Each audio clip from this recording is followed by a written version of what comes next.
నమస్కారం V9 Telugu news కి స్వాగతం. నా పేరు సుమలత. నా పేరు షేక్ అబ్దుల్లా. నేను వల్లూరు హై స్కూల్లో ప్రభుత్వ పాఠశాలలో హిందీ పండిట్గా పనిచేస్తున్నాను. గత 9 రోజుల నుండి ఈ యొక్క 10వ తరగతి SSC పరీక్షలు ఇక్కడ పకడ్బందీగా ప్రభుత్వ నిబంధనల ప్రకారం పారదర్శకంగా జరుగుతున్నవి.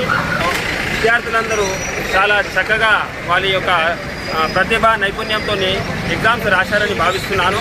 అదేవిధంగా జడ్చర్ల మండలంలో ఎలాంటి అలజడులు లేకుండా, ఎలాంటి ఒత్తిడి లేకుండా, ఎలాంటి ప్రభుత్వ నిబంధనల ప్రకారము సజావుగా నిర్వహించినటువంటి ఎగ్జామ్స్కు సహకరించినటువంటి చీఫ్ సూపరింటెండెంట్లు, డిపార్ట్మెంటల్ ఆఫీసర్లు, ప్రభుత్వ ఉపాధ్యాయులందరికీ పేరున ధన్యవాదాలు తెలుపుకుంటున్నాను. మరియు ముఖ్యంగా నేను విద్యార్థులకు ఇచ్చేటటువంటి ఒక సూచన ఏమంటే, ఈ యొక్క 10వ తరగతి పరీక్షలు మీకు కేవలము ఇది ఎగ్జామ్స్ మాత్రమే. మీరు ఇప్పటి నుండి జీవితంలోకి అడుగుపెట్టబోతున్నారు. సమాజం అనే జీవితాన్ని చదువుతున్నారు. సమాజంలో ఎన్నో ఎగ్జామ్స్ రాయాల్సి ఉంటుంది. ప్రతి వ్యక్తులతో సంఘర్షణలు, ఘర్షణలు, ప్రతి వ్యవహారం ఉంటుంది. అలాంటి వ్యవహారాలను మీరు చక్కగా నిర్వహించాలి. ఎగ్జామ్స్ పాస్ అయినంత మాత్రాన, ఫెయిల్ అయినంత మాత్రాన మీరు ఇదే జీవితము మేము సూసైడ్ చేసుకోవడము, ఏదైనా అఘాయిత్యాలు చేసుకోవడం అనేటటువంటి చేయకూడదు. ఎందుకంటే మీకు జీవితం అనేటటువంటి చాలా పెద్దది, ఎగ్జామ్స్ అనేటటువంటి చాలా చిన్నవి. ఈ ఎగ్జామ్స్ అనేటటువంటివి ఓన్లీ మీరు ఒక సర్టన్ టైం వరకే ఉంటుంది. కాబట్టి జీవితం అనే ఎగ్జామ్లో మీరు పాస్ కావాలి. జీవితం అనే గోల్లో మీరు పైకి వెళ్ళాలి. ముఖ్యంగా అమ్మాయిలకు, అబ్బాయిలకు నేను చేసేటటువంటి సూచన ఏమంటే, ఈ ఎగ్జామ్స్ తర్వాత మీరు డిప్రెషన్లోకి వెళ్ళవద్దు. మరియు ఒక ఎగ్జామ్ ఒక ఫెయిల్ అయినా కానీ, పాస్ అయినా కానీ సంతోషాన్ని మరియు ఒక బాధని మీరంతా సమానంగా చూసేటటువంటి మీ యొక్క వ్యక్తిత్వ నిర్మాణం అనేటటువంటిది చాలా హుందాగా, చాలా సమాజంలో పైకి వచ్చేటటువంటి ఉంది. కాబట్టి ముఖ్యంగా మీరు సూసైడ్లు కానీ, సంఘర్షణలు కానీ, ఇంకా ఎటువంటి ఒత్తిళ్లకు గురి కాకుండా జీవితం అనే ఎగ్జామ్లో పాస్ కావాలని కోరుకుంటూ, ఈరోజు ఎగ్జామ్ సోషల్ ఎగ్జామ్ ఉంటుంది. అది కూడా చక్కగా రాసి ఈ యొక్క ఎగ్జామ్స్ను చాలా మంచిగా ముగింపు ఇవ్వాలని కోరుకుంటూ, ఈ అవకాశం ఇచ్చినటువంటి నాకు విలేకర్ గారికి ధన్యవాదాలు తెలుపుకుంటూ ముగిస్తున్నాను. మీ పేరు చిన్న? My name is Keerthi. Keerthi. Okay, ఇప్పుడే ఎగ్జామ్ రాసి వస్తున్నావు? అవును సార్. అంటే ఈ రోజు లాస్ట్ అయిపోయింది ఎగ్జామ్స్. అయిపోయింది. మరి ఎలా వెళ్ళినాయి అన్ని ఎగ్జామ్స్? ఎలా రాసావు? So good.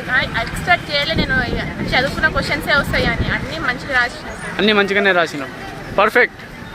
మరి నీతో పాటు ఎందరో అమ్మాయిలు ఎగ్జామ్ కూడా రాశారు. ఫీల్ చేస్తారు, నేను బాగా రాయలేదు, నేను ఫెయిల్ అవుతానేమో.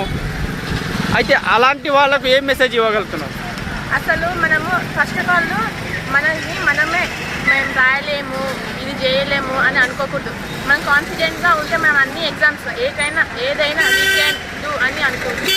కొందరు అమ్మాయిలు, ఎక్కువ శాతం అమ్మాయిలు తప్పుగా ఒకవేళ సరిగా రాయకపోయి ఒకవేళ ఫెయిల్ అయిపోతే వాళ్ళ ఫీల్ అనేది, నేను ఫెయిల్ అయిపోయినా, మర్డర్ ఇలాంటివి చేసుకోవడం అది కరెక్టా కాదా? It's not correct. మరి వాళ్ళ కోసం ఏమైనా మెసేజ్ ఇవ్వగలుగుతావా? ఇప్పుడు ఛాన్స్ కూడా ఉంది మాకు. ఫెయిల్ అయితే ఇంకొక ఎగ్జామ్ రాయడానికి.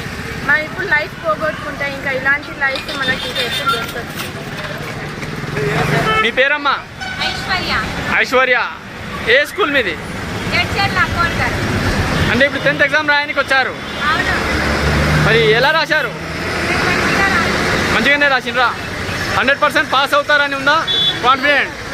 అయితే మరి కొందరు భయపడి కూడా ఎగ్జామ్లో సరిగా రాయని వాళ్ళు కూడా ఉంటారు. వాళ్ళ ఆలోచనలు ఏముంటుందంటే, నేను బాగా రాయలేదేమో ఇలా డిప్రెషన్కి వెళ్ళి ఒకవేళ రిజల్ట్ వచ్చినాక వాళ్ళు ఫెయిల్ అయిపోతే వాళ్ళ ఆలోచనలు వేరే ఉంటాయి. నేను ఫెయిల్ అయిపోయినా, నేను వేస్ట్ని, లేదా నేను సూసైడ్ అటెంప్ట్ చేసుకోవాలి, లేదా నేను షేమ్ ఫీల్ అవ్వాలి, అలాంటి ఆలోచనలు ఉంటాయి. మరి వాళ్ళ కోసం ఏమైనా మెసేజ్ ఇవ్వగలుగుతావా?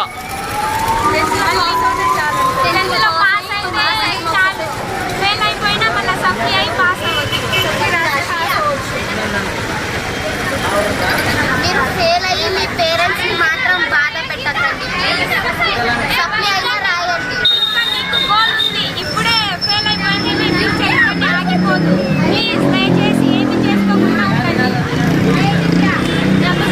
ఎగ్జామ్స్ మీరు అందరు రాశారు?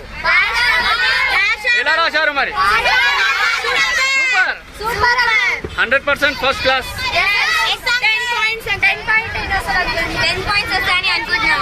10/10 వస్తుందని అనుకుంటున్నారు? 100%. మనం ఎప్పుడైనా మళ్ళీ ట్రై చేయాలి, కానీ ఏం తప్పు